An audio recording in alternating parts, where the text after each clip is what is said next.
우리 강사 목사님 소개하고 저는 내려가도록 하겠습니다. 우리 강사 목사님은 예전에 어떤 개그 프로그램을 보니까 이런 말이 있더라고요. 지금 막 동남아 숭례 공연을 마치고 돌아온 지금 막 유럽에서 세미나를 마치고 금요일 날 오신 걸로 제가 기억하고 있는데요. 유럽에서 여러 국가를 방문하면서 세미나를 인도하시고 오셔서 지금 많이 피곤하셔요. 그리고 이제 목사님 섬기시는 교회에 주일 예배 인도하시고 서울에 서초구 방배동인데 부랴부랴 지금 오셨습니다. 우리 교회를 위해서 이렇게 피곤하심에도 불구하고 와주셔서 너무 감사하고요. 세상의 빛 교회라는 교회를 개척하셔서 지금 아주 건강한 교회로 그렇게 성장하고 부흥하고 있는 교회입니다. 그리고 목사님께서 킹덤 처치 연구소라는 곳을 또 운영하고 계시는데요. 거기서 이제 목사님들을 대상으로 많은 세미나를 하고 계십니다. 그래서 저도 최근에 그 세미나에 참여하고 있고 또 목사님께 배우고 있어요. 참 목사님 실력이 있으시고 또 은혜가 넘치시는 분이신데요. 우리 목사님 나오실 때에 큰 박수로 그렇게 환영하도록 하겠습니다. 네, 박수하겠습니다.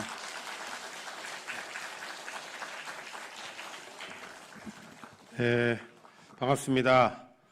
제가 좀 졸려가지고 횡설수설을 할 수도 있습니다. 지금 제가 그 유럽의 독일하고 뭐 프랑스 이런 지역에 갔다 왔는데 지금 거기 아침 6시예요, 지금이.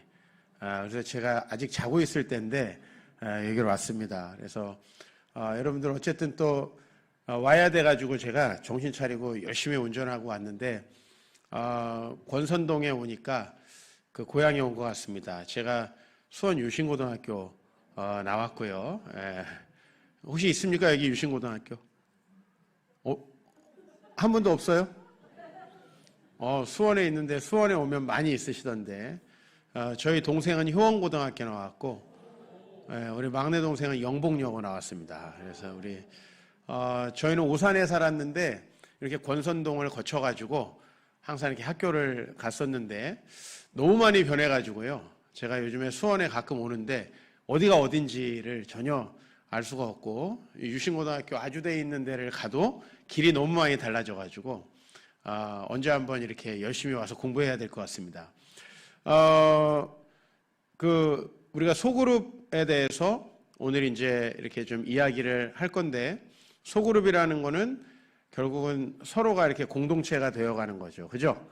서로 알아가고 소통하고 분명히 거기에 유익이 너무나 크게 있으니까 우리 목사님께서 담임 목사님께서도 여러분들에게 이렇게 소그룹을 함께 하자고 제안하시고 여기 계신 분들은 소그룹을 열심히 하시는 분들이죠. 그리고 지금 현재 소그룹까지 나는 좀 부담스럽다 이런 분들도 꽤 계시죠. 여기 말고 교회 전체에 그렇지 않아요? 100% 오신 거예요 지금? 아니잖아요. 아닌 거 다 아는데 왜 그러세요? 그래서 여러분들이 먼저 정말 이 소그룹을 통해서 뭔가 유익이 있어야 되겠죠? 그죠? 그 유익을 여러분이 체험하고 다른 분들도 다 함께 소그룹을 통해서 복음을 체험할 수 있기를 바랍니다. 어떤 분들은 제가 어느 교회를 가면은 항상 저를 어디서 본 것 같다 이렇게 말씀하시는 분이 있어요. 저를 혹시 보신 적 있나요? 예? 표인봉 닮았어요? 저를 이렇게 보셨다고 하는 분들은 아마 뭐 조금 이제 예전에 TV 많이 보셨던 분들은 표인봉 씨, 요새 또 영화 많이 보신 분들은 유해진 씨를 연상할 것 같아요. 그죠? 그렇게 닮기가 쉽지 않죠? 하나님이 살아계신 증거입니다. 어렸을 때부터 그 두 사람을 닮은 사람은 아마 세계적으로 저밖에 없을 것 같은데 제 얼굴에 대해서 상당히 제가 고민이 많았어요. 아주 오산에서 목회하시던 저희 아버지에게 왜 저를 이렇게 낳으셨냐고 원망 섞인 질문을 이렇게 했습니다. 그랬더니 저희 아버지께서 처음 만드느라 실수했다고 이렇게 얘기하셨어요. 저는 이렇게 실수로 태어난 사람인데 지금 이렇게 제가 조금 나이가 들면서 하나님의 말씀을 이렇게 전하러 다니니까 이 얼굴이 잠이 안 오는 얼굴이래요. 이렇게 얼굴을 보다 보면 신기해가지고 잠이 오지 않는다.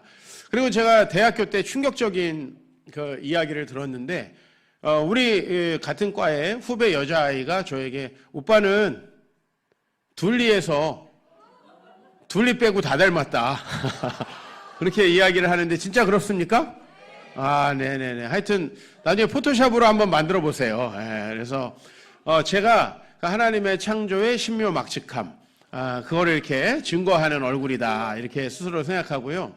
제가 사실 어렸을 때 이 예수님의 복음을 제가 접하지 못하고 제가 외모를 비교하고 이렇게 할 때는 제가 늘 이렇게 제 외모에 너무 자신이 없어가지고 제 외모가 너무 싫고 저 같은 사람을 누가 좋아해가지고 결혼해 줄까 이런 고민이 진짜 많았어요. 이건 사실입니다. 사실.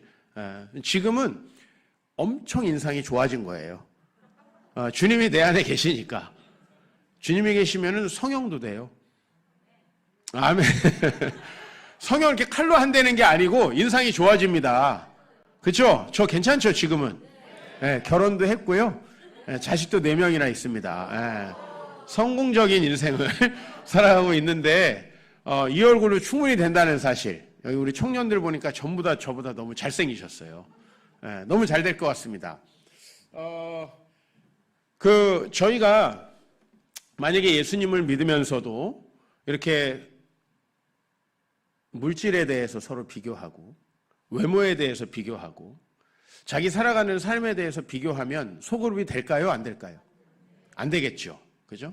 그러나 우리 자신이 주님을 만나서 건강한 마음으로 서로 자기 자신을 소통하면은 거기서 굉장히 큰 효과가 있다라는 거예요. 소그룹은 저는 목사라서 사실 우리 성도님들하고 소그룹을 하진 않습니다. 그런데 우리 성도님들과 가끔 좀 상담을 하느라 만날 때가 있고요. 그 다음에 또 말씀을 전하는 시간에 제 이야기를 이렇게 좀 할 때가 있어요. 그런데 심지어는 강의와 설교에서도 사람은 언제 은혜를 받고 언제 마음의 상처가 치유되고 회복이 되냐면은 서로 자신의 이야기를 할 때 회복이 됩니다. 제가 예전에 신학교에서 강의를 하는데 강의가 끝나고 저하고 나이가 좀 비슷한 또래의 약간 만학도죠. 느지막하게 신학 공부를 하시던 그 어떤 자매님께서 좀 목사님 드릴 말씀이 있습니다 하고 저를 쫓아와가지고 말씀을 무슨 말을 하려고 그러는가 했더니 그날 제가 저희 가정 얘기를 좀 했어요. 저희 아버지가 얼마나 가난하고 힘들게 사셨는지 그리고 그 아버지와 제가 어떤 관계였는지. 근데 제가 저희 아버지가 정말 힘들고 가난하고 목회를 하시다 보니까 늘 목회자들은요 가정이 먼저가 아니고 성도님들이 먼저잖아요. 우리 성도님들은 또 그런 목사님들 좋아하잖아요. 그렇지 않아요? 그러니까 좀 모순적인 거죠. 자식인 저의 입장에서는 항상 뒷전인 것 같은 생각이 들죠. 근데 저는 그것이 어렸을 때부터 아버지가 훌륭하시다고 생각이 들었어요. 자식만 사랑하고 저만을 위한다면 그게 어떻게 목회자일 수 있는가? 또 가정의 경제를 더 먼저 생각한다면 그게 어떻게 목회자일 수 있는가? 저는 목회자를 꿈꾸던 사람이라 그랬는지 모르겠지만 그런 아버지 때문에 저는 힘들거나 아버지께 불평, 원망한 적이 한 번도 없다. 오히려 하나님 앞에 사역을 하다 보니 우리가 당연히 겪어야 될 어려움이라고 나는 생각하고 항상 아버지를 존경하고 그렇게 살아왔다라고 제가 이제 강의 시간에 이야기를 했어요. 근데 그날 그분이 왜 왔냐면 그분이 목사님 딸이셨던 거예요. 근데 자기는 똑같은 아버지에게 전혀 다른 생각을 하고 살아왔던 거죠. 그런데 똑같은 처지에 있는 어떤 사람이 그렇게 다르게 생각하는구나. 나이도 심지어 비슷하고 하니까 그날 저에게 와서 너무 감사하다는 거예요. 내가 그날 아버지에 대한 모든 오해가 풀렸다는 거예요. 사실 신앙생활 하면서 마태복음이 신약에 나오는지 창세기가 구약에 나오는지 이것보다 더 중요한 건 뭐냐면은 우리 마음속에 복음이 없어서 해결되지 않는 문제들 있잖아요. 늘 비교하고 상처받고 또 나의 조건 때문에 불평하고 원망하고 이런 마음이 없어져야 되잖아요. 그래야 행복하지 않습니까? 또 그런 사람이 많아야 새 가족이 왔을 때 이 교회의 매력을 느끼지 않을까요? 주의 복음을 경험했다고 하는 사람들이 너무 표정이 안 좋고, 그죠? 불평 원망하고, 또 말이 거칠고 이러면 사람들이 우리가 아무리 복음을 전해도 그걸 좀 알기가 어렵잖아요. 그렇죠? 그러니까 여러분들 왜 우리가 소그룹을 해야 되느냐, 이건 너무나 필수적으로 필요한 사역이기 때문에 그렇고요. 사실 소그룹을 하면 목사님은 힘들어요. 네. 제가 담임 목사님 입장에서 얘기를 하는 거예요. 왜냐하면 소그룹을 하다 보면 또 싸우는 사람들이 있어요. 소그룹을 하다 보면 또 어떤 분들은 소그룹에서 들었던 얘기를 옮겨서 교회에 문제가 되는 경우도 있어요. 근데 왜 우리가 문제가 되고 때로는 어려운 일도 생기는데 이 소그룹을 하려고 그러냐면, 이 소그룹을 하지 않으면 복음이 여러분들을 진짜 변화시키는 일이 굉장히 더디고 늦어진다는 거예요. 그래서 꼭 우리가 이 사역을 해야 되기 때문에 함께 하는 것이고, 오늘 여기 오신 분들은 그 사역을 사모하시는 분들이라고 믿습니다. 그래서 여러분, 어떤 일이나 어떤 사역이나 그 사역을 하게 되면은 부작용이라는 게 있어요. 저희 교회에는 18년 됐거든요. 좀 말하다 보니까 좀 욕을 하는 것 같은데 18년이 됐습니다. 근데 처음에 이 소그룹 사역을 하자고 할 때 여러 시행착오들이 많이 있었거든요. 그런 것들 좀 오늘 여러분들에게 말씀드리고, 아마 여러분들도 여기 장로님들부터 이 소그룹 사역을 원래 안 하던 교회잖아요. 그죠? 안 하던 교회는 그냥 앉아있다 보면 그냥 예배가 끝나고 얼마나 편해요. 사실 내 이야기를 하고 소그룹을 한다는 게 여러분도 불편할 수도 있어요. 그런데 얼마나 이 사역이 필요하고 또 좋은 일들이 있었는지, 또 어떤 문제와 어려운 일도 있었는지에 대해서 좀 생각하고, 제가 생각하는 소그룹은 LTS예요. LTS 뭐의 약자인 것 같아요? 삶을 변화시키는 소그룹. 뭐의 약자인 것 같아요? L은 뭘 것 같아요? 라이프겠죠. 삶을 변화시킨다. 뭘까요? 트랜스포밍. 그죠? 네, 삶을 변화시키는 스몰 그룹이에요. 그죠? 그래서 저희가 지향하는 소그룹은 라이프 트랜스포밍 스몰 그룹이에요. 사실 스몰 그룹을 통해서 삶이 변화되지 않을 거면은 소그룹은 할 필요가 없습니다. 사실. 그렇죠? 여러분들 중에서는 자기 얘기 너무 많이 해가지고 소그룹을 힘들게 하는 분들도 계실 거예요. 한번 순서 돌아오면은 남편 욕하고 하소연하다가 끝날 때까지 하는. 그죠? 그런 분들도 계실 거고, 어떤 분들은 순서가 돌아오면 어떻게 얘기할 줄 몰라가지고 너무 힘든 분들도 계실 거예요. 그런데 이 어려움에도 불구하고 우리의 삶이 변화되려면은 반드시 이 시대에는 소그룹이 필요하다 생각해서 저희 교회는 하여튼 시작하면서부터 이걸 했고요. 좋은 점들이 참 많았어요. 첫 번째는 오늘 여기 보니까 이제 남성분들이 상당히 적으시거든요. 저희 아버지 교회도 오후에 모이면 이렇게 남성분들이 적으셨어요. 왜? 이 밥 먹고 뭐 이렇게 뭐 식당에서 막 조리해가지고 밥 먹고 막 이렇게 교제하는 게 남성분들은 그 시간을 견디기가 되게 어려워요.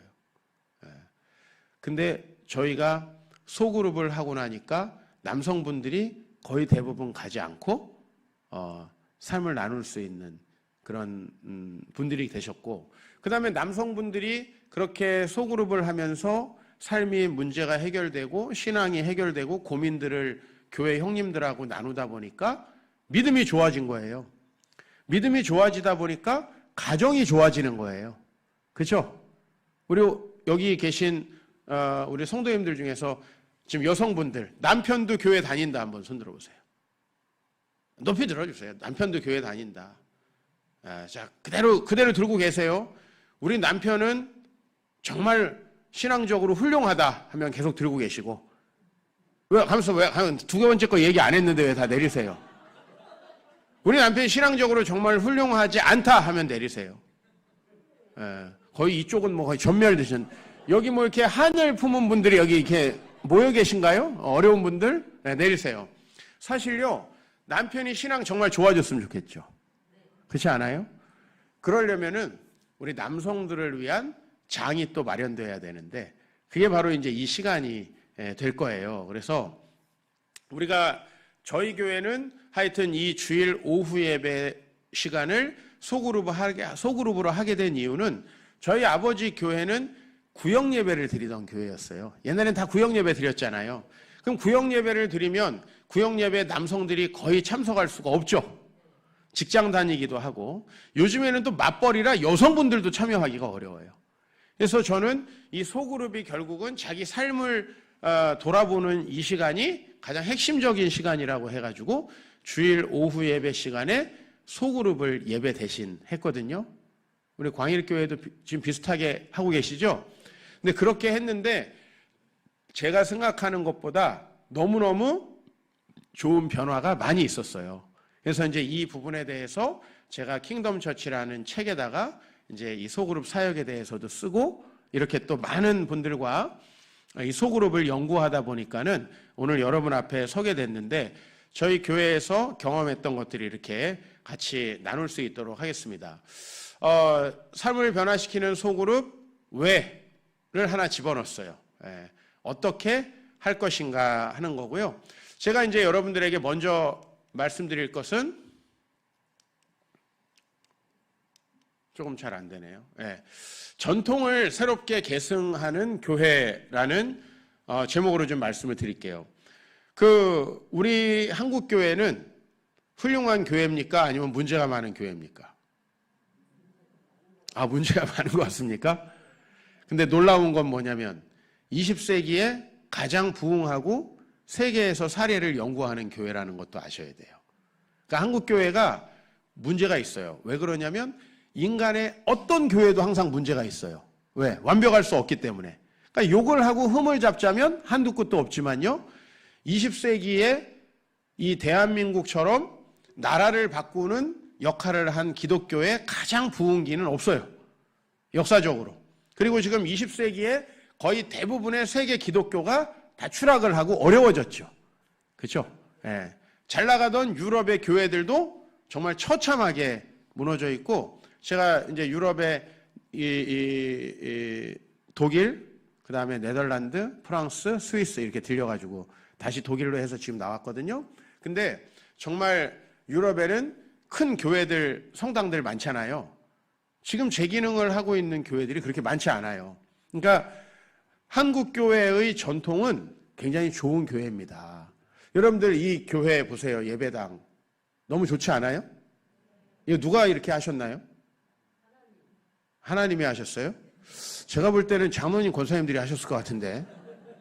아니에요? 하나님이 여기다가 돈벼락을 딱 내려주셔가지고 이 건물이 지어졌나요? 그건 아닐 거예요. 한국 교회가 물론 건물만 세웠다 이렇게 욕하는 사람들도 있어요. 그러나 한국 교회는 20세기에 세계에서 가장 부흥하고 자랑할 만한 교회예요. 왜냐하면 저희는 기독교 국가가 아니었잖아요. 우리나라는 5,000년 동안 불교 믿은 나라잖아요. 유교를 신념으로 받아들였던 사람들이잖아요. 그런데 우리나라가 위기에 처했을 때 정말 일제의 시대를 겪고 또 조선 말기에 얼마나 어려웠어요. 일제 시대를 겪고 또 내전도 있었잖아요. 20세기에 이렇게 식민지를 하고 내전을 겪은 나라들은요. 지금까지도 거의 대부분 굉장히 어렵고 힘들고 신앙을 받아들이지 못하고 있어요. 아프리카의 여러 나라들이 그랬어요. 근데 우리는 언제 그렇냐는 듯이 지금 이렇게 교회들마다 하나님께서 놀라운 예배당을 주셨잖아요. 그렇죠? 물론 다 하나님이 하신 거예요. 그러나 한국교회의 전통은 상당히 자랑할 만하고 훌륭한 전통을 가지고 있다. 근데 이 전통이라는 것은요. 시대가 바뀌면 정신은 그대로지만 새롭게 바뀔 필요가 있는 거예요. 저는 유럽에 다니면서 유럽을 여러 차례 갔는데 왜 유럽 교회가 이렇게 됐을까? 근데 유럽에서요. 부흥하는 교회들이 있어요. 그러니까 예를 들면 독일에 가면 루터 교회가 있어요. 그렇죠? 영국에 가면 영국에서 개혁된 종교개혁한 교회를 성공회라 그래요. 성공회가 있어요. 근데 이런 교회들은 다 지금 처참하게 몰락을 했어요. 근데 유럽에서도 부흥하는 교회는 뭐냐면요. 20세기에 새로 생긴 교회들이에요. 새로 생긴 교단, 새로 생긴 교회들은 부흥하고 있단 말이에요. 그럼 왜 그러냐 하면은 이 유럽은 기독교의 역사가 길잖아요. 그러니까 어떤 교회들 가보면 의자도 500년 전 걸 그대로 써요. 그 예식도 300년 전 예식을 그대로 합니다. 그러다 보니까 거기에는 젊은 사람들이 다닐 수가 없는 그런 뭔가 전통적이지만 답답함이 있어요. 그런데 사실 그런 우리가 좋은 선례가 있는 게 뭐냐면 종교개혁이라는 거예요. 종교개혁은 16세기에 일어난 교회의 개혁 운동이라고 볼 수 있습니다. 다 아시죠? 그죠? 대표적인 인물이 누군가요? 마틴 루터, 또 존 칼빈, 프랑스식으로 하면 장 깔뱅이죠. 그죠? 제가 이제 바로 3일 전에 장 깔뱅의 무덤을 이제 추모하고 왔습니다. 스위스 제네바에 있는데, 저희 종교개혁을 지금 500주년을 이제 저희가 지나옵니다. 이 종교개혁은 뭘 하는 운동이냐면, 1500년 된 교회를 새로운 시대에 맞춘 거예요. 한 가지 예를 들어볼게요. 500년 전쯤에 이런 일이 있었어요. 종교개혁을 하려는 사람들은 성경을 자국어로 번역해서 읽자는 운동을 했어요. 성경을 읽자. 근데 그때 당시에 카톨릭 교회는 성경은 개개인적으로 읽으면 안 되고 번역하면 안 된다 하는 운동을 했어요. 어떤 게 더 시대를 잘 반영하고 있나요? 어떤 게요? 1번이죠. 종교개혁을 한 사람들. 왜냐면요, 구텐베르크라는 사람 기억하시죠? 그죠? 구텐베르크가 뭐 한 사람이에요? 금속 활자를 만든 사람이에요. 그렇죠? 근데 이 사람이 15세기 사람이에요. 즉 종교개혁이 16세기인데 그보다 더 먼저 책을 출판할 수 있는 기술이 발명됐단 말이에요. 그러면 그 시대에 성경을 출판해서 잘 읽자고 하는 운동이 맞아요? 아니면 성도들이 읽다가 잘못 해석할 수 있으니까 출판 기술은 있지만 하지 말자는 쪽이 맞아요? 출판을 하자는 쪽이 맞겠죠? 그죠? 지금 스마트폰이 나와 있어요. 스마트폰으로 유튜브로 하나님의 말씀을 보자가 맞아요? 아니면 스마트폰은 사탄의 것이니까 다 없애버리고 갖고 다니지 말자, 이게 맞아요?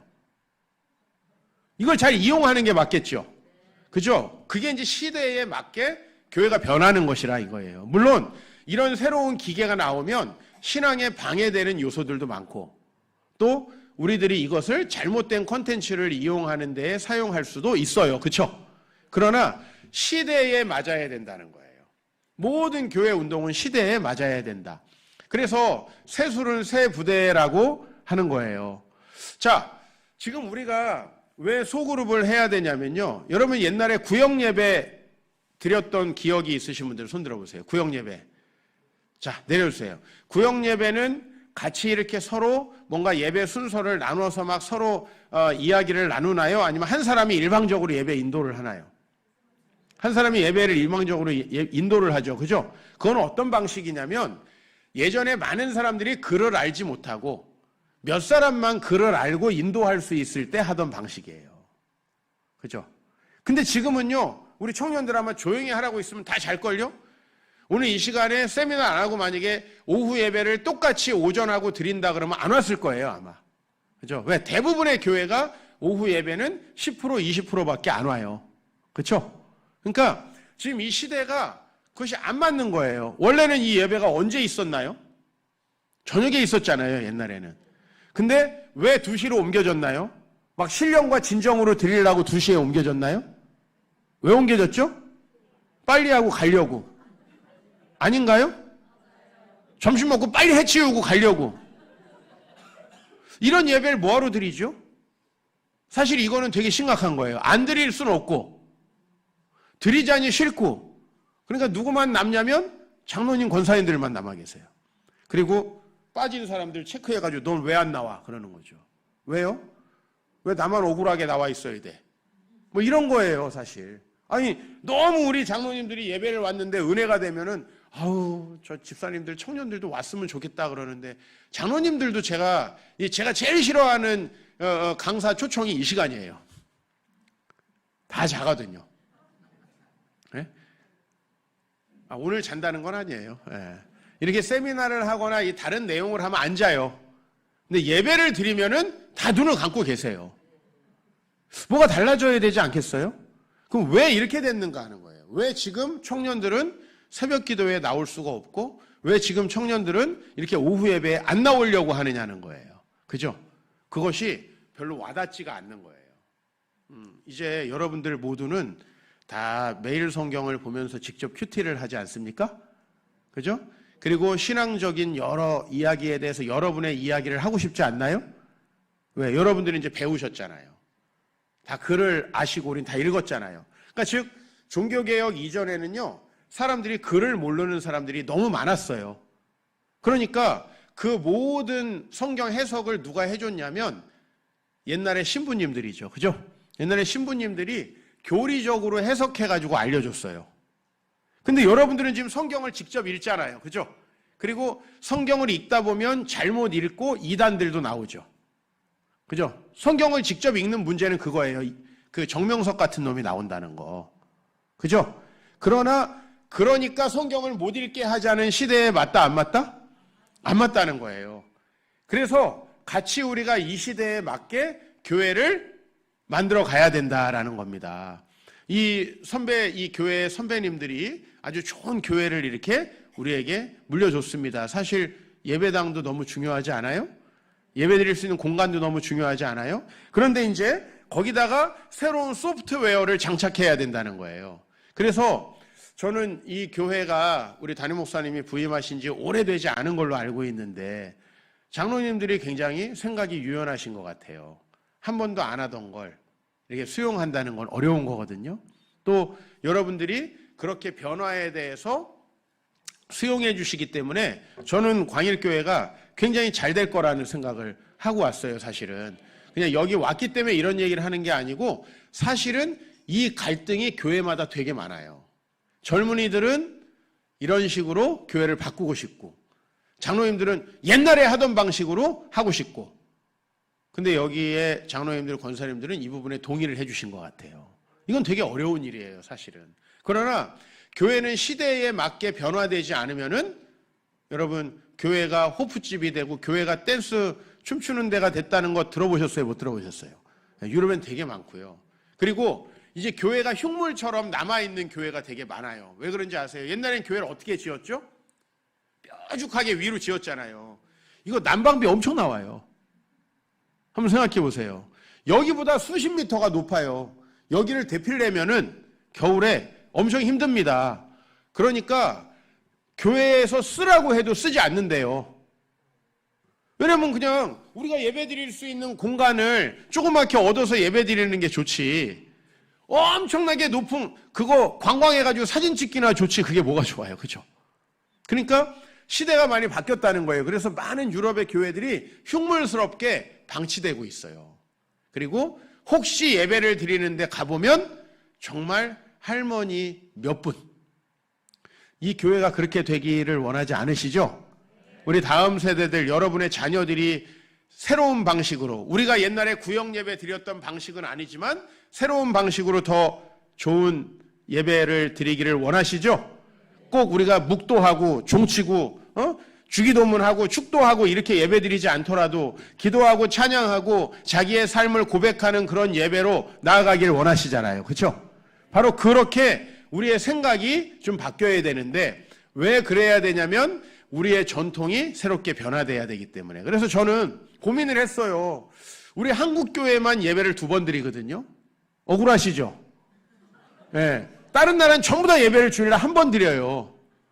근데 우리나라는 특별히 악질 성도들이 많아가지고 하나님께서 2번 드리는 전통을 주신 것 같아요. 네. 전 개인적으로 좋다고 생각해요. 2번 드리는 예배. 새벽 기도도 우리나라밖에 없는 거 아시죠? 물론 지금 우리나라 문화를 보고 많은 나라에서 따라하고는 있어요. 그러나 원래 이거 토종이에요, 토종. 네. 그래서 우리 한국 교회는 전통이 많단 말이에요. 좋은 전통이. 그 전통을 이제 계승을 해야 되는데 그러면 원래 우리가 구역 예배를 드렸던 이유가 있잖아요. 그렇죠? 우리가 예배를 2번 드렸던 이유가 있잖아요. 그 이유를 충분히 포함하면서 우리가 그것을 이 시대에 맞게 새롭게 전환해야 되는데 그게 소그룹이다 이겁니다. 그게 소그룹이다. 그래서 어떻게 보면 옛날 우리 전통적인 생각으로는 이게 예배가 아닌 것 같다는 생각이 들죠. 그러나 저희는 오늘도 저희가 12시 40분에 예배가 끝났거든요. 2부 예배가 12시 40분에 끝나고 그 다음에 지금 모든 성도님들이 점심을 함께 먹으면서 소그룹을 하고 있어요. 예. 그리고 저희는 이 시간을 뭐라고 부르냐면 소그룹 예배라고 불러요. 왜? 예배가 묵도하고 사도신경하고 누가 축도해야지 예배가 아니라요. 우리가 정말 하나님께 나아가는 소그룹으로도 충분히 예배를 드릴 수 있거든요. 근데 저희는 예배라는 이름을 쓰는데 이름을 사실 쓰고 안 쓰고는 중요하지 않은데 왜 저희 교회는 소그룹 예배라는 이름을 썼냐면 이 시간에 원래 뭐가 있었죠? 예배가 있었잖아요. 그러니까 그 예배를 우리가 좀 더 시대에 맞게 드려보자. 근데 놀라운 건 뭐냐면 오후 예배를 드릴 때는 사람들이 얼마 남지 않는데 저희 교회는 전원이 남아요. 왜죠? 싫은데 전원이 남을까요?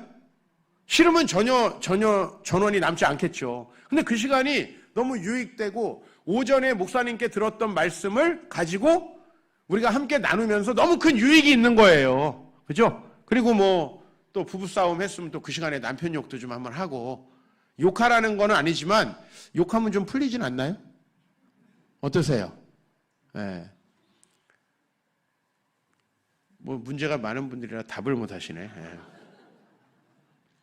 전통을 새롭게 개성하는데 여러 측면에서 그죠? 우리 한국교회가 가지고 있는 좋은 전통은 없어지면 안 됩니다. 그러나 새롭게 변화될 필요는 있습니다. 저희는 개척하고 3년째까지 새벽 기도회를 하다가 저희 교회는 청년들 중심으로 개척되었었거든요. 지금은 청년들이 별로 없고 다 결혼을 해버렸지만은 청년들 중심으로 하다 보니까 또 교회 바로 옆에 살지 못했어요. 저희는 서초동에서 개척을 했는데 서초동은 집값이 좀 비싼 동네죠. 그러다 보니까 청년들이 그 지역에 살 수가 없는 거예요. 교회만 서초동으로 오는 거예요. 그래서 새벽 기도를 저희가 하는 것이 어려움이 많았어요. 그래서 저희는 새벽 기도 대신에 심야 기도회로 전통을 새롭게 계승했어요. 괜찮지 않나요?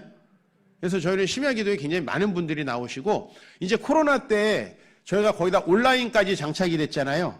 그래서 이제 심야 기도회를 온라인까지 하니까 정말 많은 분들이 들어오셔서 온라인으로 어쩔 수 없이 너무 머니까 직장 퇴근하고 도저히 못 오시는 분들은 온라인으로까지 참여하고 계신데 계속 새롭게 교회는 이렇게 변화되고 이 시대에 맞춰서 교회를 물려줘야 돼요. 다음 세대에게.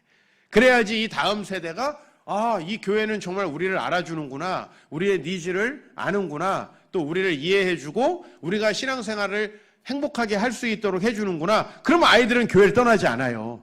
그래서 이 교회에 여러분들이 목표로 삼으셔야 될 거는 우리 청년들이 결혼하면 반드시 배우자를 데리고 오는 교회로 만들어야 돼요. 그럼 목사님, 그 교회는 어떻게 하고요? 여러분들 그렇게 남의 교회까지 신경 쓸 때가 아니에요. 대부분 애들이 결혼을 하고 다른 교회를 간다고 하는 사람은요, 그 교회를 배려하려고 하는 게 아니라 이 교회가 싫어서 그런 거예요. 대부분이 그런 거예요. 또 반드시 그런 건 아니니까 그럼 쟤도 그랬나? 막 이렇게 요새 결혼하는 사람 생각하지 말고. 근데 실제로는 이 교회가 너무 사랑스럽고 좋고 자기 신앙에 유익하면 사람은 안 떠나려고 해요. 그렇지 않겠어요? 그런 교회 만들어야 되지 않겠어요? 기껏 키워놓으면 다 떠나는 교회를 만들어서 되겠습니까? 안 되겠습니까? 그리고 우리 청년들이 직장을 잡을 때도 다 수원에 있는 직장, 가까이에 있는 직장에 가고 싶은 교회가 돼야 돼요. 왜? 직장이 가까워야 더 열심히 주님을 섬길 수 있잖아요. 적어도 100% 그렇게 되지 않더라도 그런 걸 소망하는 교회가 돼야 돼요. 그러면 여기 계신 우리 권사님, 집사님, 장로님들이 그런 교회 문화를 만들어서 다음 세대에 물려줘야 된다는 거예요. 감사하게도 저희 교회 어르신들은 뭘 해주시냐면 젊은 분들이 성경 공부한다 그러면 아이를 봐주세요. 여러분 그런 교회를 떠나고 싶겠어요? 자기들이 성경 공부하는데 자기 애를 봐주는데 요새 시어머니, 장모님도 안 봐주시는데 그렇잖아요. 그러니까 우리 성도님들은 결혼하면은 거의 교회를 안 떠나요. 남자고 여자고. 그 다음에 갔다가도 열심히 싸워가지고 데려와요. 근데 무슨 말씀을 드리냐면 제가 청년 사역을 했는데 결국은 결혼할 때 교회를 떠나는 사람은 원래 되게 떠나고 싶었던 사람이 거의 대부분이에요. 근데 이제 못 떠나고 있다가 와이프 때문에 떠납니다. 남편 때문에 떠납니다 하는 경우가 많더라는 거예요. 그래서 이 교회에 남고 자녀의 자녀를 여기서 키우고 싶은 교회가 되려면 우리가 지금 많은 변화가 좀 필요합니다. 그러면은 변화를 위해서 뭘 해야 됩니까? 저는 이제 우리의 삶이 텍스트가 돼야 된다. 여러분, 우리 기독교 신앙이 결국 삶이 제일 중요한 거 아니에요? 제가 최근에 있었던 모든 설문조사를 다 조사해 봤을 때요, 한국교회 문제, 아까 문제 많다고 이쪽 분들이 그러셨죠? 그죠? 근데 한국교회가 문제가 많다고 할 때 뭐가 문제냐라고 할 때 항상 1등으로 나오는 게 있어요. 그건 뭐냐면 신앙과 삶이 일치하지 않는다예요.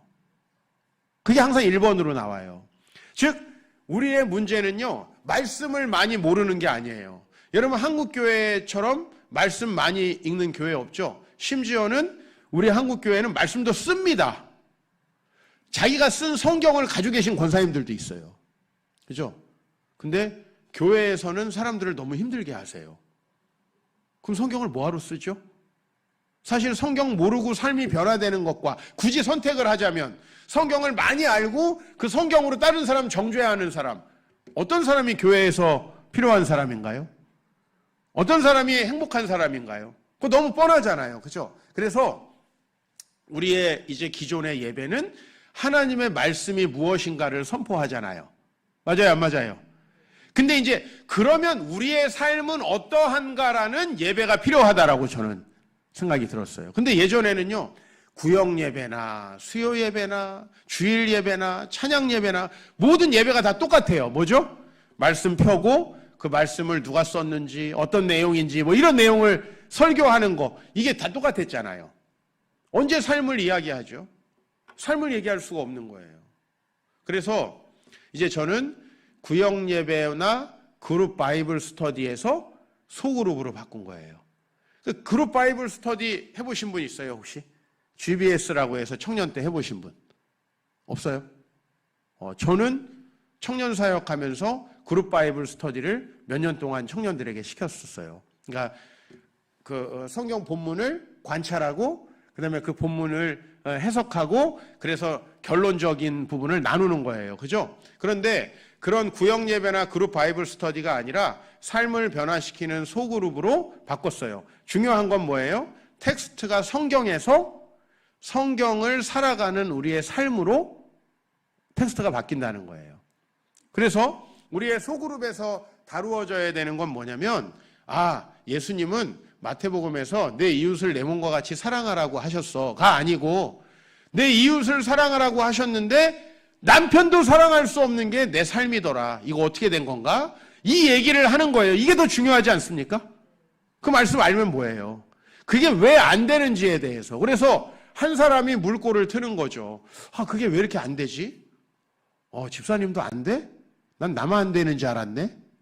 그러면서 공감이 일어나고 거기에 대해서 그러면 우리 안 되니까 그냥 안 되자. 이게 아니고 이제 어떻게 되어질 것인가 이야기하는 거죠.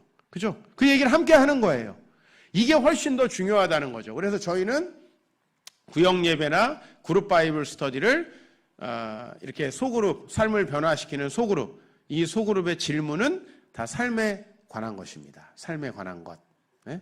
그래서 저희는 1번 질문이 뭐냐면은 항상 우리 소그룹의 1번 질문은 자기 이야기를 할 수 있는 거예요. 예를 들면 이제 얼마 전에 명절이 지났죠? 그죠? 명절 때 어떻게 보내셨어요? 뭐 이제 이런 게 1번 질문이에요. 그죠? 네.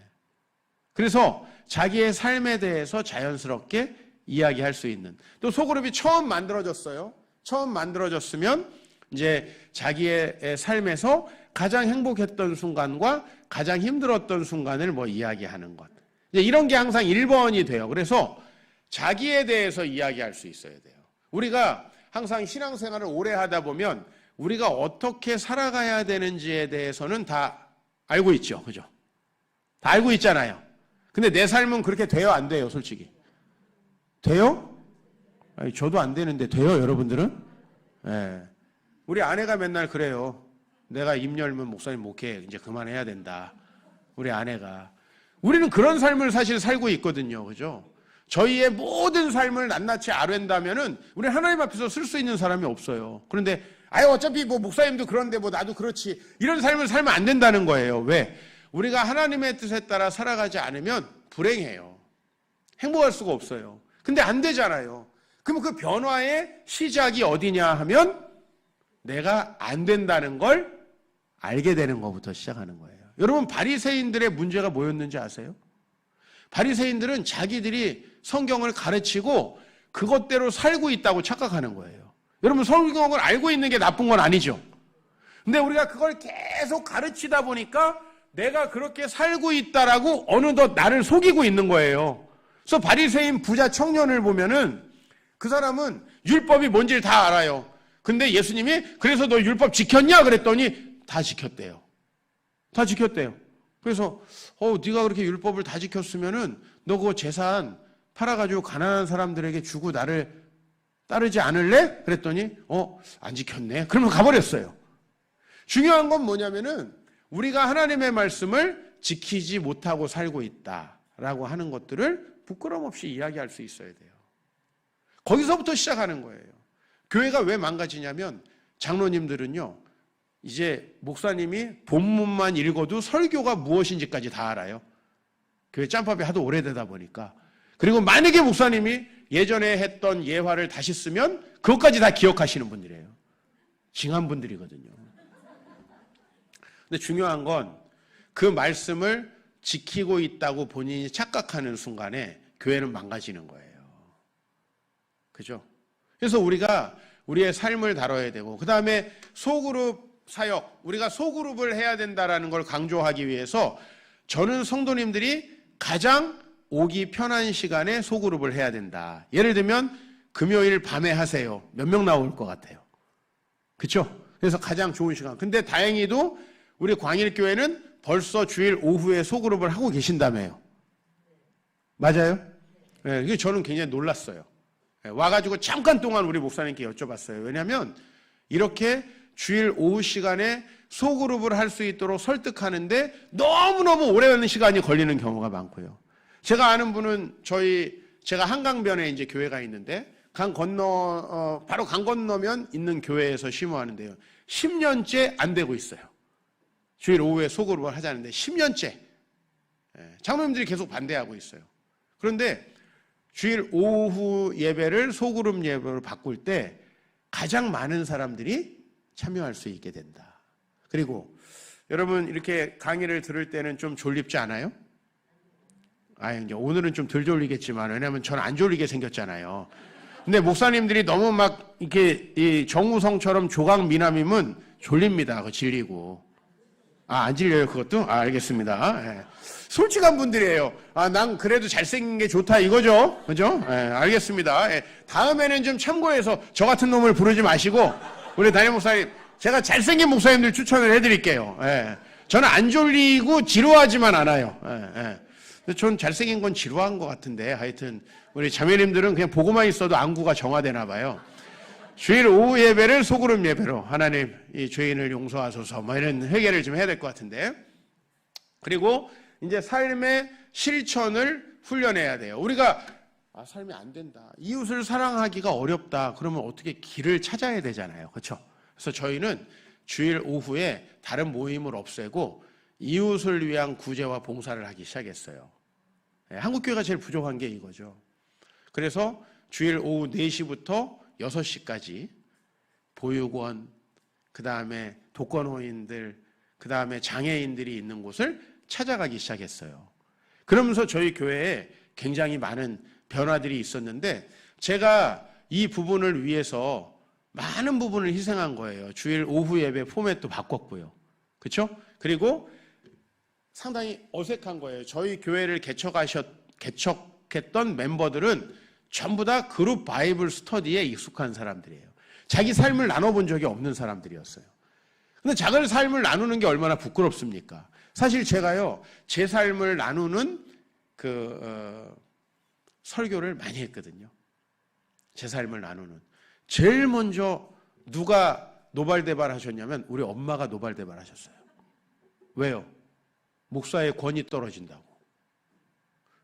좀 이해가 되시죠? 저희 엄마 왜 그러셨는지, 그죠? 그러니까 우리 어머니는 그런 거 해보신 적이 없는 거예요. 목사는 다 하나님께 영광 돌리고, 하나님. 근데 우리 아빠도 좀 가끔 아닐 때 있었거든요. 이 얘기를 왜 못하는 거죠? 아닐 때가 있는데, 그리고 청년들은 다 알아요. 아닐 때가 있는 걸. 요새 청년들 다. SNS가 있고, 삶이 다 공개가 되는데, 그렇게 속일 필요가 있나요? 저는 정직하게 이야기하는 게 맞다고 생각을 했어요. 제가 정직하게 이야기했더니 성도님들이 이제 이야기하기 시작해요. 목사님, 저는 목사님보다 더 쓰레기입니다. 당연하지. 내가 쓰레기인데 그럼 더 쓰레기지 당연히. 아닙니까? 목사님은 목회 그만두셔야겠네요. 단 한 명도 이렇게 얘기하지 않았어요. 예? 그리고 거기서 은혜를 받는 거예요. 제일 성도들이 좋아하는 게 제가 부부싸움만 이야기해요. 정말이에요. 근데 뭐 때문에 은혜를 받냐면 제가 싸워서 너무 은혜롭다 이게 아니고 목사님도 때로는 그럴 수도 있구나. 그죠? 부모님을 이해하기 시작하는 거예요. 목사님은 근데 어떻게 그 문제를 해결하셨지? 그러면서 뭔가 궁금한 거예요. 그냥 다른 종류의 사람이라고 생각이 드는 게 아니라 목사님도 처음에 사모님하고 너무 안 맞으셨구나. 근데 어떻게 지금은 맞춰서 이렇게 자식도 많이 낳지? 궁금한 거예요. 이런 게. 함께 대화가 되기 시작하는 거예요. 그러다 보니까 정말 삶을 나누고 하나가 되었는데요. 그렇게 삶이 행복해지니까 또 다른 사람을 돕게까지 되는 그런 교회. 저희는 지금 엄청나게 많은 기관과 또 어려운 이웃들을 돕고 있어요. 그죠? 근데 그것을 우리 성도님들이 기쁨으로 하고 있어요. 근데 성도님들은 언제 이웃을 섬기기 시작하냐면 자기가 진짜 행복해졌을 때 이웃을 돕기 시작해요. 자기가 너무 불행하고 자기 안에 있는 문제도 해결 안 되는데 우리 남편은 교회만 다니지 삶은 엉망진창인데 다른 사람을 가서 섬기고 그렇지 않다는 거예요. 우리 가정이 행복하게 되면 섬기게 된다는 거죠. 그렇게 하기 위해서 이런 선택들을 했어요. 그래서 이제 4가지 원리가 있어요. 그건 뭐냐면 수직에서 수평으로 가야 된다는 거예요. 우리가 옛날에는 내가 인도자면 내가 저 사람들에게 뭔가 교훈을 하고 뭔가를 가르쳐야 된다고 생각을 한 거예요. 그게 전통적인 우리 유교의 방식과 맞는 거예요. 그죠? 그러니까 어른은 완벽하고 근데 어른의 삶이 완벽한가요?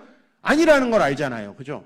근데 우리는 항상 뭔가 규칙, 윤리적인 것들을 생각하고 당신들도 그렇게 지키시기를 원합니다. 이렇게 하는 것이 교회의 모임이라고 생각을 했어요. 근데 그게 아니라 우리는 왜 그 말씀을 잘 지킬 수 없는가? 이번 주에는 어떻게 지켰고 어떻게 우리가 지키지 못했는가? 또 나의 삶에는 어떤 마음의 의심이 있고 사단의 유혹이 있었는가? 이런 것들을 나누는 거죠. 그래서 수직이 아니라 수평이다. 우리 청년들도 마찬가지예요. 내가 몇 살 더 먹었다고 리더라고 생각하면 안 돼요. 하나님 앞에서는 100살이나 50살이나 비슷해요. 10,000살 먹으신 분 앞에서는 100살도 애기예요. 맞아요, 안 맞아요? 그러니까 우리가 나이가 많이 먹었다고 그거를 우리가 권위적으로 생각할 필요가 없어요. 가르침에서 나눔으로 가야 된다는 거예요. 우리가요, 무엇을 해야 될지 몰라서 실천을 못하나요? 네? 여러분 집에 가면 남편에게 말을 곱상하게 해야 된다는 걸 몰라서 못하나요? 근데 안 되잖아요. 그럼 왜 안 되는지 이야기해 볼 필요가 있다는 거예요. 근데 리더가 바로 나눔을 하는 사람이라는 거예요. 내가 왜 안 되는지. 그러면 또 다른 사람이 그거를 이야기할 수 있죠. 근데 내가 그게 안 됐었는데 어떻게 은혜를 입고 그게 되게 됐는지 이걸 얘기하다 보면 또 다른 사람이 그걸 궁금해하지 않겠어요? 우리 청년 리더가 창세기 오늘은 40장을 공부합시다. 제정신인 청년들은 그게 궁금할 리가 없어요. 창세기 40장에 뭐가 써 있는지 궁금한 건 우리처럼 목사들이나 궁금한 거예요. 예? 청년들은 그게 궁금한 게 아니에요. 근데 남자친구랑 어떻게 하면은 싸웠을 때 잘 화해할 수 있을까? 이런 건 궁금하지 않겠어요? 심지어는 남자친구가 어떻게 나에게 화를 내지 않고 나만 만나면 선물을 사줄 수 있는 비결을 알려줄까? 그러면 집에 안 가죠. 그렇지 않아요? 창세기 40장을 공부하자. 그럼 다 집에 간다는 거예요. 우리에게 진짜 필요한 건 뭐냐면 하나님이 경험된 이야기라는 거예요. 하나님이 경험된 이야기. 어제 저희 교회에 어제 제가 좀 특별한 사람을 만났어요. 진짜 갔다 와서 시차 적응당도 제정신이 아닌데 꼭 만나야 되는 사람. 뭐냐면 20년 전에 제가 우리 교회를 개척하기 전에 저희 청년부에 새 가족으로 왔던 자매가 몇 주 나오다 안 나온 다음에 20년 만에 어제 우리 교회를 왔어요. 너무 궁금하지 않아요? 20년 만에 왜 왔는지?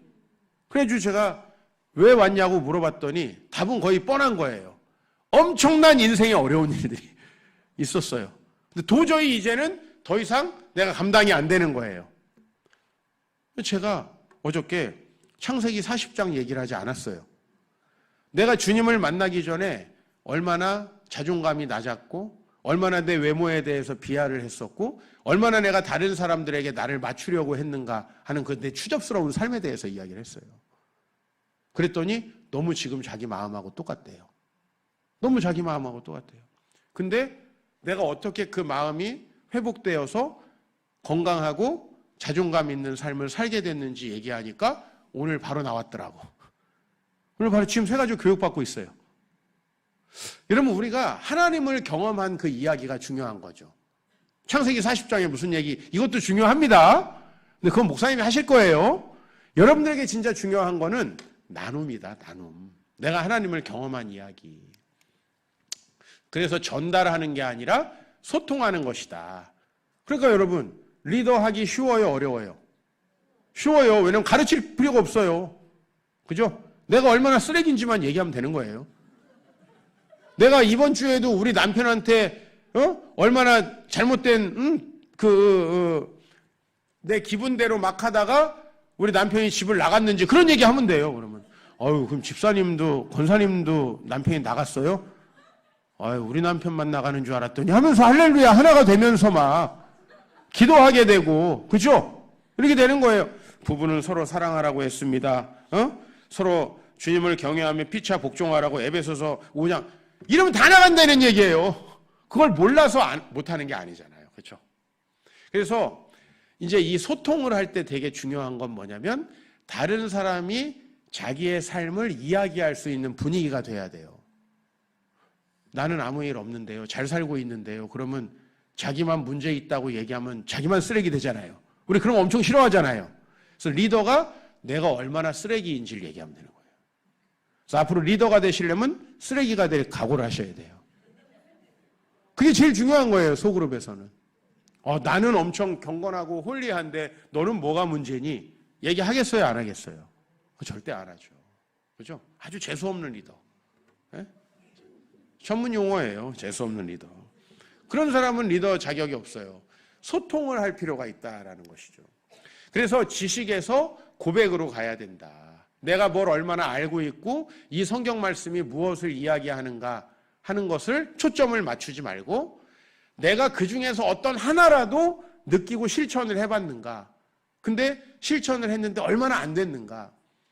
제가 이 소그룹을 공부할 때요. 한 17, 8년 전이에요. 근데 어느 이제 소그룹 세미나에 제가 참여를 했습니다. 목사님께서 어떻게 아셨는지 제가 그때 결혼 4년 차였는데 오늘 자정까지 숙제를 내준다는 거예요. 사모에게 가가지고 사랑한다라고 얘기를 하래요. 근데 전 솔직히 얘기해서 한 번도 사랑한다고 안 하고 결혼한 엄청난 기술자예요. 우리 와이프한테 말로 단 한 번도 사랑한다고 얘기 안 하고 우리 와이프가 우리 집에 살고 있어요. 대단한 사람 아닙니까? 그렇죠? 뭐 저런 인간이 있나 이제 청년들이 그렇게 보기 시작하는데 우리 아버지도 목사님이셨는데 우리 어르신들은 그런 얘기를 집에서 거의 안 하셨더라고요. 안 하고 어떻게 얼렁뚱땅 사시고 있어 다들 보면은. 그리고 또 사는 거 보면 뭐 또 사랑하시는 것 같기는 해. 근데 말은 잘 안 했잖아요. 근데 제가 처음으로 그때 이제 집에 도착해가지고 12시 15분 전에 와이프를 깨웠어요. 숙제니까 숙제해야죠. 그래서 깨워가지고 사랑한다 그러니까 굉장히 황당해하면서 왜 그러냐는 거예요. 그래서 숙제라고 얘기하는 건 또 좀 그렇잖아요. 아니 그냥 사랑한다고 자라. 근데 이걸 한 번 하고 나니까요. 그 다음엔 좀 쉬워지는 거 있죠. 진짜 이걸 안 했을 때 내가 되게 어려웠어요. 근데 여러분 이런 이야기들이 사실은 그냥 어떤 성경적인 교훈보다도 훨씬 더 신앙생활을 입문하는 사람들, 자기 삶에 가지고 있는 문제에 더 접근하기가 쉽다는 거예요. 여러분, 우리가 다 교회 오면 포장이 돼 있죠? 사실은 우리 한 사람 한 사람이 다 안 되는 부분이 있잖아요. 솔직히 문제가 많잖아요. 근데 우리가 아닌 척하고 살 필요가 없다는 거예요. 그 문제에 대해서 나누고 공감하고 어떻게 할 수 있을지에 대해서 이야기하는 거. 이게 아마 연세가 있으신 분들일수록 되게 부끄럽고 힘든 이야기일 거예요. 그래서 우리 연세 있으신 분들은 이렇게 소그룹을 하라 그러면 맨날 옛날 얘기만 해요.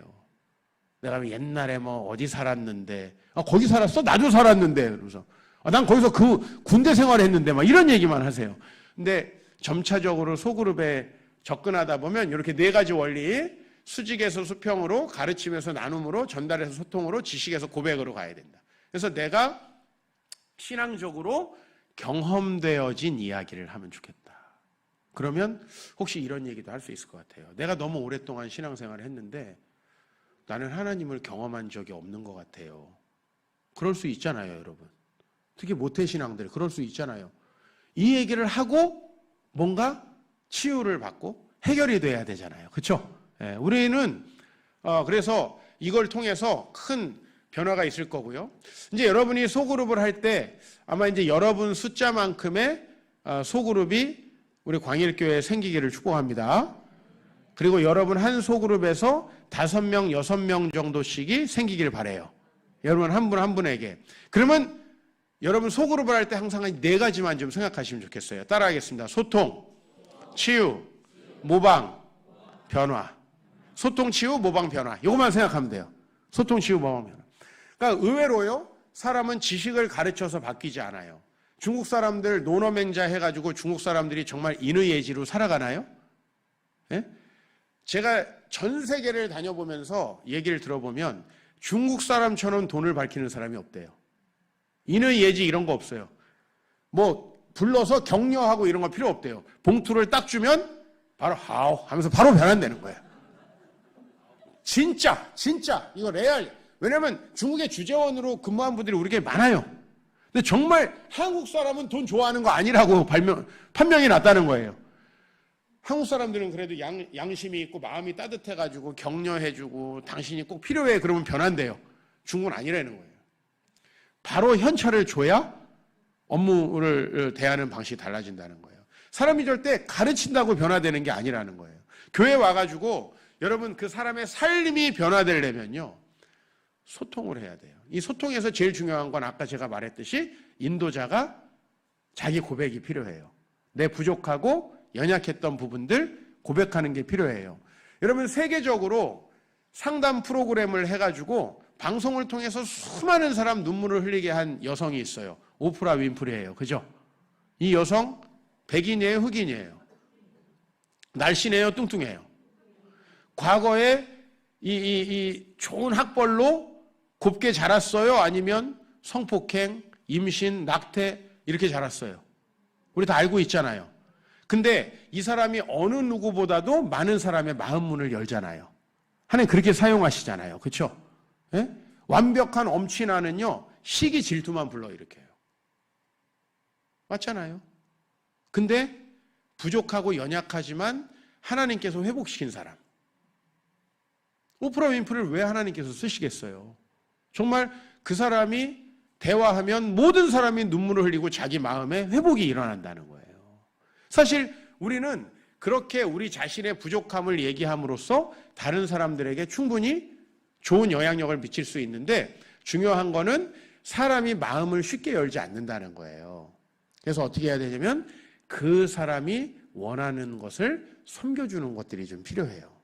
사람은요 되게 의심합니다. 교회에서 좀 잘해주면 또 나를 이용해 먹으려고 하나? 나는 신이다 정명석 이런 거 한번 보고 나면 의심이 이제 더 생기는 거예요. 근데 진실로 누군가를 챙겨주는 거 이게 얼마나 중요한지 모르겠어요. 코로나가 딱 시작되고 나서 한 달쯤 있다가 저희 교회에 이제 송 집사라는 아주 젊은 집사가 있어요. 근데 저에게 2개의 유튜브 동영상을 보냈어요. 목사님 기도하면서 생각나서 보내드립니다. 근데 신천지가 어떻게 전도를 하는지에 대한, 그때 왜 신천지 난리 났었잖아요. 2020년 3월에. 근데 하나님께서 그런 마음을 주셨대요. 그래서 신천지가 어떻게, 근데 제가 정말 놀란 것은 신천지는 한 사람을 전도하려고 69가지의 정보를 수집한대요. 69가지. 예? 내가 전도할 사람에 대해서 무슨 색깔을 좋아하는지 알아서 그 사람이 좋아하는 색깔의 옷을 입는다는 거예요. 예? 그 사람이 생일이 언제인지 이런 건 물론이고요. 어떤 음식을 좋아하고 자녀가 뭐 하는지 69가지를 조사한다는 거예요. 그래서 목사님 우리가 전도를 좀 열심히 해야 될 것 같아요. 이게 결론이에요. 사실 코로나 때 교회가 전도했습니까? 아니면 나오던 성도도 다 나갔습니까? 거의 후자잖아요. 한국 교회 대부분이. 근데 저는 그때부터 전도를 열심히 했어요. 그러면 코로나 때 우리 다 비대면이었죠? 그럼 전도도 어떻게 하면 돼요? 비대면으로 하면 되잖아요. 그래서 비대면 전도를 연구하기 시작했어요. 그래서 그 사람이 원할 만한 책, 그 사람이 원할 만한 방식으로 포장해가지고 이제 그 사람이 비대면을 원하니까 택배로 보내는 방식으로 저희가 전도를 했거든요. 저희는 코로나 때도 성도님이 더 늘었어요. 네. 그러니까 얼마든지 사실 방법은 있다라는 거예요. 그런데 그분들의 마음을 여는 방법은 비대면으로도 가능하더라는 거예요. 섬기는 거예요. 우리 소그룹에서 제일 중요한 건 사람들은 다 의심이 많아요. 현대인들은 너무 사기꾼들도 많고 이기적인 사람들이 많아서 다른 사람 잘 믿지 못합니다. 그리고 항상 이제 소통을 할 때는 비밀 보장이 좀 필요하잖아요. 그렇죠? 예, 우리가 다른 사람의 허물을 들추어내는 이야기처럼 들리는 얘기는 절대 하면 안 된다. 이렇게 해서 안전하게 내 이야기를 할 수 있으면 거의 대부분 소그룹 사역은 성공합니다. 여러분 사람은요. 자기 마음속에 겪었던 어려운 일들 얘기하고 싶잖아요. 솔직히. 그렇지 않아요? 근데 남편들 잘 들어주나요? 안 들어주나요? 안 들어주잖아요. 예. 그거 소그룹에서 하게 하면 남편도 편하고 여러분도 편합니다. 남편을 붙잡고 막 왜 당신은 안 들어주느냐. 그 남자의 심리는요. 왜 안 들어주냐고 하면은 들어오기도 싫어요. 우리 남성분들 아멘입니까?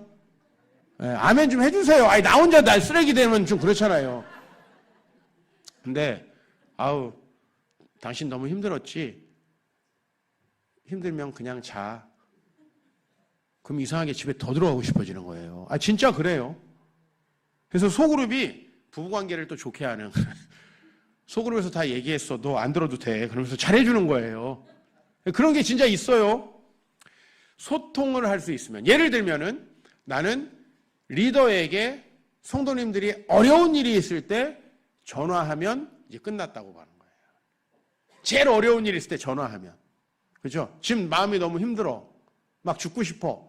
그런 일이 있을 때 리더에게 카톡 할 수 있으면 그 사람 절대 안 죽어요. 그죠?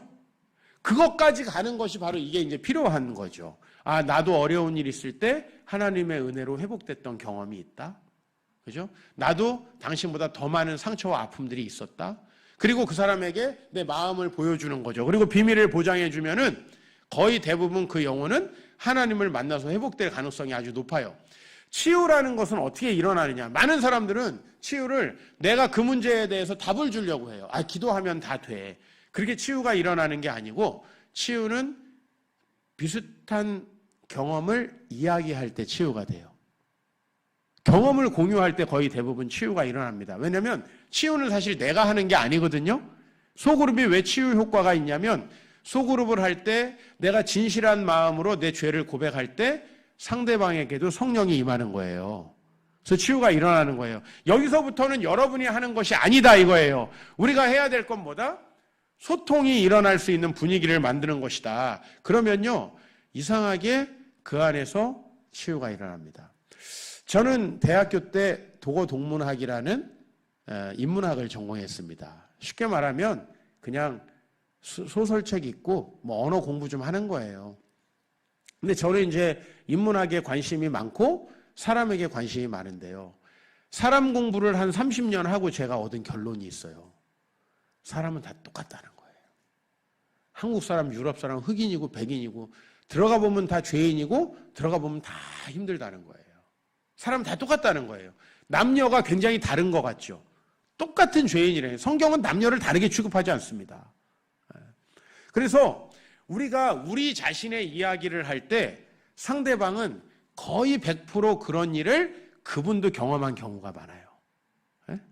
내가 어렸을 때 학교에서 돈이 없어서 어려운 일을 당했잖아요. 이야기를 하면 거의 대부분 그런 경험들이 있으시다는 거예요. 예? 내가 다른 사람에게 상처받은 경험을 얘기하면 거의 100%그 경험을 다른 사람도 가지고 있다는 거예요. 그런데 우리가 소통하지 않을 때 고립감을 느끼고 사람들이 죽음을 선택하는 이유는 뭐냐면요. 나만 그런 일이 있다라는 생각을 하는 거예요. 나만 이런 어려움이 있다고 생각하는 거예요. 그런데 막상 얘기를 해보면 어떻게 그렇게 우리의 경험들이 겹치는지 모르겠어요. 너무나 겹쳐요. 나이가 들어가면 더 그래요. 뭐 어떤 사람은 20살에 그 경험으로 어떤 사람은 30살에 할 수 있지만 나이가 들면 거의 대부분의 경험이 겹친다는 거죠. 그랬을 때 그것이 이제 공감을 일으키고 그 같은 경험을 했다라는 데에서 이제 만약에 여러분들이 하나님께 기도하거나 아니면 어떤 다른 체험을 통해서 그걸 이겨냈다고 하면은 상대방에게도 가능성이 생기잖아요. 그 자체가 엄청난 치유가 일어나는 거예요. 그래서 세 번째는 이제 나도 저 리더처럼 하고 싶다라는 생각이 드는 겁니다. 나도 저 리더처럼 성경 많이 외워가지고 나불나불 말하고 싶다. 이런 사람은 아무도 없어요, 교회에. 예? 아유, 나도 목사님처럼 저렇게 입만 열면 청산유수 설교를 잘했으면 좋겠다. 이런 사람이 있나요? 교회에 그런 사람이 있는 게 아니에요. 아, 나도 저분처럼 뭔가 저렇게 회복되고 변화되고 싶다. 나도 저분처럼 저렇게 상처 많은 과거를 갖고 있는데 너무 건강하게 회복되고 싶다. 나도 저분처럼 정말 결혼 초기에 많이 싸우고 힘들고 어려웠는데 정말 가면 갈수록 행복한 부부가 되고 싶다. 이런 생각이 들게 되잖아요. 그러면은 당연히 그 사람을 본받고 싶게 되는 거예요. 사람은 만나면 서로 이렇게 영향을 미치거든요. 한 사람이 좋아지든지 다른 사람이 나빠지든지 이렇게 사람은 영향을 미치게 돼 있어요. 그런데 여러분들처럼 되고 싶다라고 하면 교회는 건강한 방향으로 성장을 하잖아요. 교회에서 항상 제일 힘든 건 뭐냐면 신앙생활을 되게 오래 했는데 변화되지 않는 사람. 집에서 가장 힘든 사람은 뭐냐면 형인데 제일 정신 못 차리는 놈이 있을 경우에 이게 제일 힘든 거예요. 막내가 정신 못 차리는 건 힘들지 않아요, 집이. 그죠? 항상 3일을 못 가서 포기하는 거 뭐예요? 작은 삼촌. 작은 삼촌이 그러는 건 괜찮다는 거예요. 근데 큰 삼촌이 그러면 집안이 진짜 어려워지는 거예요. 이 교회에 큰 삼촌 같은 분들이 없길 바랍니다. 그리고 여러분들이 먼저 하나님을 경험하고 변화된다면은 다른 사람들이 그거를 따라하고 싶어지죠. 그러면 이제 변화가 되어지죠. 여러분들. 그래서 치유, 모방, 변화는 여러분이 하는 게 아니에요. 소통을 하면 나머지 일들은 되게 자연스럽게 일어납니다. 사람은요, 누구나 자기보다 더 행복하고 자기보다 더 잘 살아가는 사람들을 보면 그걸 본받고 싶지 않나요? 그거 너무 당연한 거거든요. 그러니까 여러분들이 그런 모델이 되어가는 거예요. 그러면 어떤 분들은 그럴 거예요. 아유, 목사님, 제가 어떻게 모델이 됩니까? 아, 저도 그렇게 생각해요. 되게 힘들다고 저도 생각을 합니다. 그런데 그건 누가 하시는 거라고요? 하나님이 하시는 거예요. 여러분들이 정직하게 여러분의 문제를 이야기하고 변화되어졌을 때 실제로 여러분들은 다른 사람의 모델이 될 수 있습니다. 저는 유신고등학교, 이제 우리 아들이 이번에 이제 고등학교 1학년 올라갔거든요. 이제 우리 둘째가 아들인데 고등학교 1학년이에요. 아들이 고등학교 1학년 가니까 제가 유신고등학교 때 입학했던 생각이 나는 거예요. 제가 얼마나 소심했냐면 저희 때에도 유신고등학교는 교복을 입었어요. 네, 교복을 입었는데 2월달, 3월달 초에 오리엔테이션을 딱 하는데 어떤 선배 한 분을 여기다 딱 놓고 이 선배처럼 머리 자르고 이 선배처럼 옷을 입으라는 거예요. 예? 근데 그 선배가 머리를 거의 군인보다도 더 짧게 하고 있었어요. 근데 저는 진짜 그렇게 잘라야 되는 줄 알고 2년 동안 이 얼굴에 짧게 자르면 어떻게 되는지 아세요? 장난 아닙니다. 예. 하여튼 고등학교 3학년 동안 자매는 근처에도 안 왔어요. 그렇게 머리를 잘랐고요. 그분이 이제 폴로티, 그때 이제 폴라티죠. 폴라티를 이렇게 입는 게 이제 저희 교복이었는데 그 폴라티를 입으라는 얘기였어요, 선생님은. 근데 나는 모양과 메이커까지 똑같아야 되는 줄 알고 남문을 다 뒤졌는데 없는 거예요. 그래가지고 폴라티를 못 사고 학교 가기 전에 겨우겨우 똑같은 걸 사갖고 입고 갔는데 애들은 전부 다 천차만별의 폴라티를 입고 왔는 거예요. 제가 그렇게 소심했어요, 사실은. 엄청 소심하고 겁이 많고요. 군대에 가가지고 저는요, 하루에 50번 정도씩 깼어요. 왜냐면 기상나팔을 불 때 못 일어날까봐. 저 그런 사람이었거든요. 근데 요즘에는 성도님들이, 주변 사람들이 저에게 뭐라 그러냐면, 목사님도 걱정이라는 걸 하세요? 이게 물어봐요. 아, 인간이 어떻게 걱정이 안 됩니까? 자기 계산이라는 게 있잖아요. 내 한계를 벗어나고 내가 할 수 없는 것들이 생기면 당연히 걱정되잖아요. 그렇죠? 제가 34살에 개척했는데 걱정 안 했겠어요? 근데 우리 성도들이 볼 때는 걱정이 없는 사람처럼 보인대요. 되게 많이 변하지 않았어요? 그래서 우리 성도님들이 그런 면들을 제일 부러워하더라고요. 근데 제가 하나님의 말씀을 많이 알아서 성도들이 저를 본받고 싶어 하는 게 아니고요. 제가 그렇게 걱정이 너무 많고 소심한 사람이었는데 제가 소심하지 않은 사람으로 바뀐 거. 원래는 사람이 나이 들수록 더 소심해지거든요. 나이 들수록 더 걱정이 많거든요. 여러분 결혼도 어렸을 때 해야 되죠? 아무 생각 없을 때 저희 와이프도 대학 졸업하자마자 했어요. 신랑이 워낙 좋은 놈이에요. 어떤 놈인지 몰라도. 그래서 결혼하자마자 했는데 사실 시간이 지날수록 결혼에 대한 걱정이 많아져요. 우리 청년들도 빨리 해야 돼요. 왜? 주변에 보면 힘들어하는 사람들이 생겨요. 그죠? 문제 있는 사람들이 생겨요. 그러다 보면 나도 잘못되면 어떡하지 하는 생각을 하다가 1년, 2년, 3년, 5년 지나다 보면 진짜 어려운 결혼을 하거나 못하게 되는 경우가 많잖아요. 그런데 저는 나이가 들수록 더 걱정이 없는 모습들이 우리 성도님들에게 보여진대요. 그 부분을 되게 본받고 싶어 해요. 그러니까 여러분, 제가 그렇게 스스로를 변화하고 단련시킨 게 아니에요. 내가 하나님 안에서 하나님을 경험하다 보니까 그렇게 된 거죠. 그런 제가 또 다른 사람들에게 모델이 될 수 있다고 하는 것이 저는 굉장히 감사하더라고요. 여러분들도 이미 많은 변화가 여러분에게 있었겠지만 모두 그렇게 되시길 축복합니다. 꼭 그렇게 되셔야 되고요. 그래서 이렇게 소그룹 사역을 하게 되면은 교회가 엄청나게 좋습니다. 내가 내 삶의 이야기를 언제든지 할 수 있는 곳, 그곳이 가정과 교회여야 합니다. 여러분, 가정은 왜 깨어지고 어려워지냐면 힘들고 어려울 때 가정에서 얘기할 수 없기 때문이에요. 힘들고 어려울 때 가정에서 얘기할 수 있는 사람은 절대 가출을 안 합니다. 그런데 집에서 얘기할 수 있는 분위기가 아니니까 밖에서 그런 얘기를 하기 시작하죠. 교회도 마찬가지예요. 우리 삶의 가장 중요한 이야기는 교회에서 해야 되는 거죠. 그래서 교회 성도들이요, 삶을 공유해요. 삶을 공유한다는 건 엄청난 파워가 있는 거예요. 여러분, 삶을 공유하는데 코로나가 온다고 교회를 떠나요? 여기가 내 삶을 공유할 수 있는 유일한 공간인데 그런 일 절대 없어요. 지금 한국교회가 1000명 이상 교회는요, 아직도 40% 이상이 교회로 돌아오지 않았어요. 어마어마한 숫자 아닌가요? 네? 왜냐하면 이분들은 원래 삶을 공유하지 않았던 분들이에요. 그러니까 인터넷으로 예배드리건 교회를 안 다니건 아니면 다른 목사님 설교를 듣고 주의를 때우던 삶이 달라지는 게 하나도 없는 거예요. 어차피 공유를 안 했으니까. 근데 삶을 공유하고 그 안에서 서로 사랑하고 영향을 받던 사람들은요, 절대 교회를 떠날 수 없어요. 절대 예수님 떠날 수 없어요. 우리 자녀들을 혹시 키우고 있다면 자녀들 주일 예배만 딱 하고 학원 보내시면 절대 안 돼요. 그럼 걔는 100% 교회를 떠납니다. 주일날 삶을 나눌 수 있어야 돼요. 우리 청소년 선생님들하고 청소년 친구들끼리 내 삶의 어려운 문제를 나눌 수 있어야 돼요. 그러면 절대 교회를 못 떠나죠. 걔네가 믿음 안에서 인생을 살아가게 된다는 것입니다. 그래서 교회 전체가 소그룹을 통해서 저희 교회는 진정으로 서로 사랑하고 섬기는 공동체가 됐는데 가끔 그런 얘기들을 성도님들이 하세요.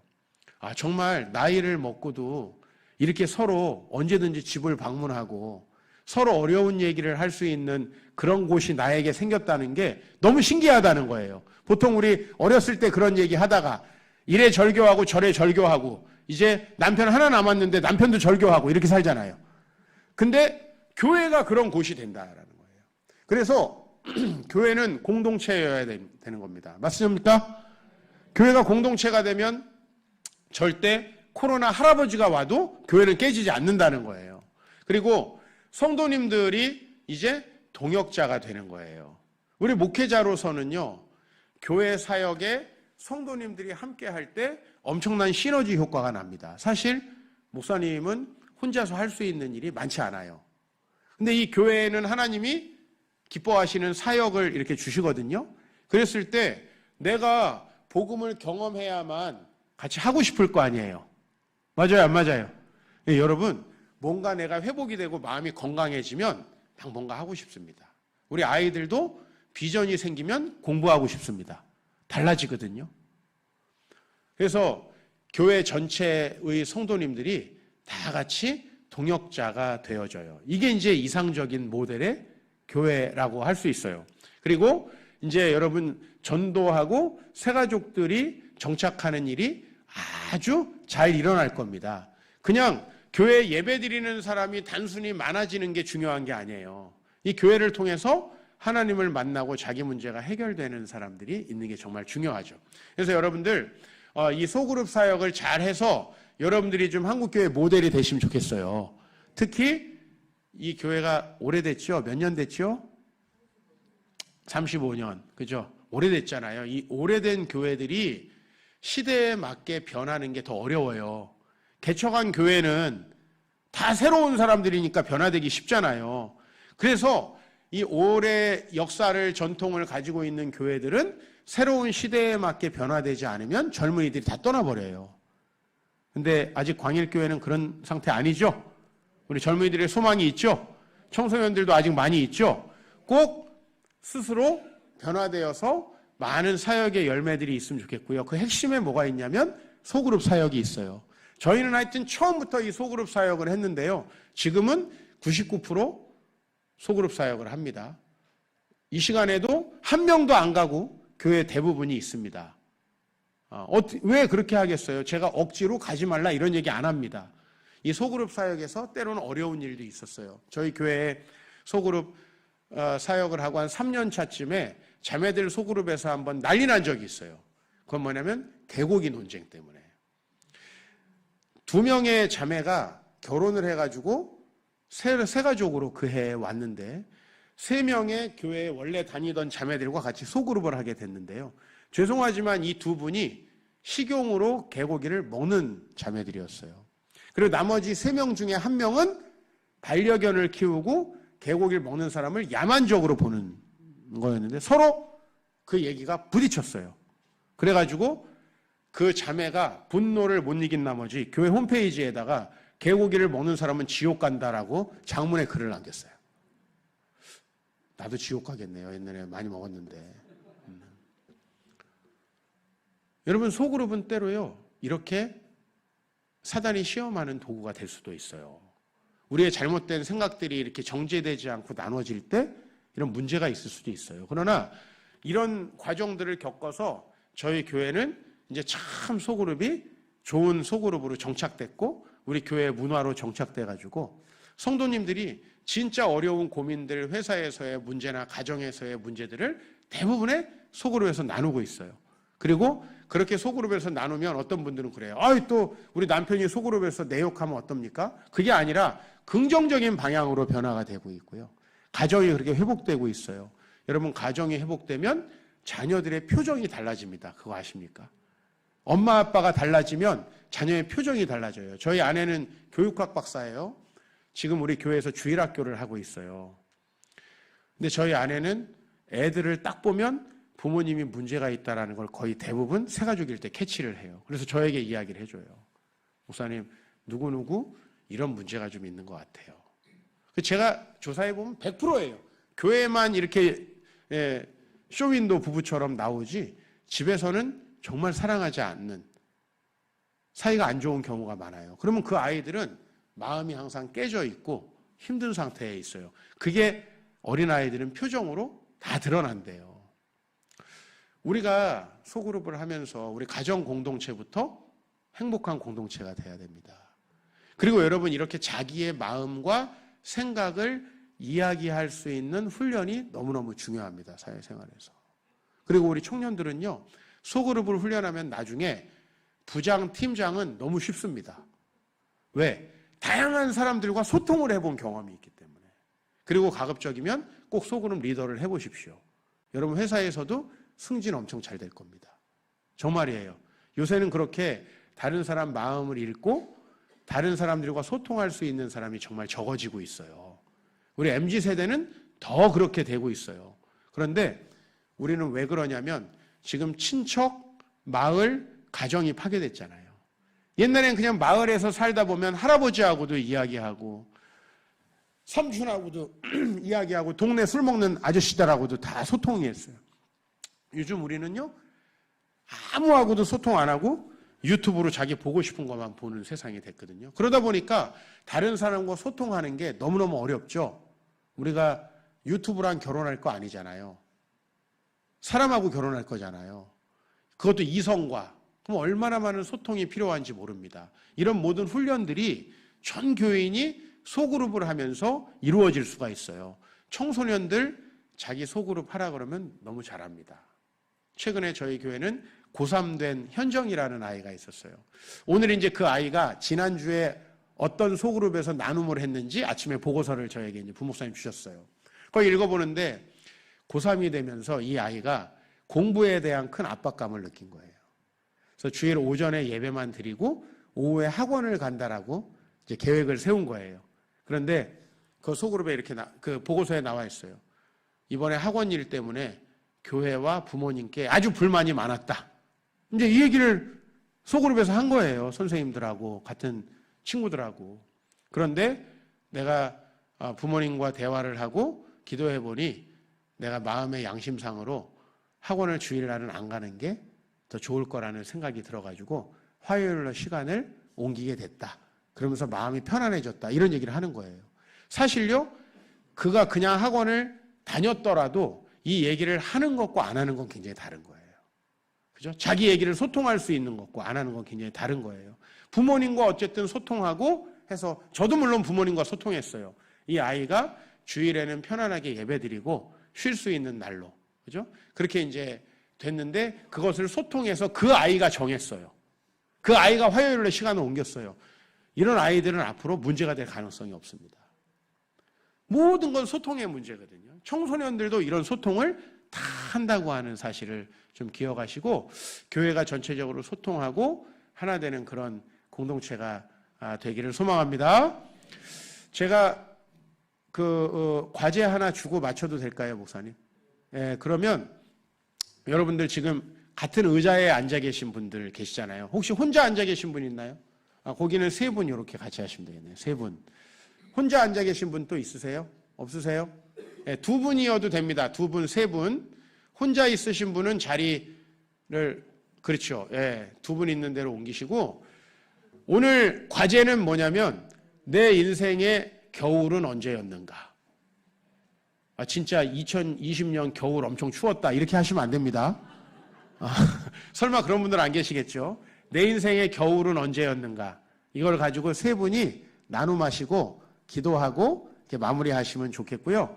질문을 목사님이 받으라고 했는데 질문을 목사님께 카톡으로 주시면 제가 이렇게 질문에 대해서 간단히 답변해서 다음 주에 목사님을 통해서 전달해 드리면 좋을 것 같아요. 그래도 되겠죠?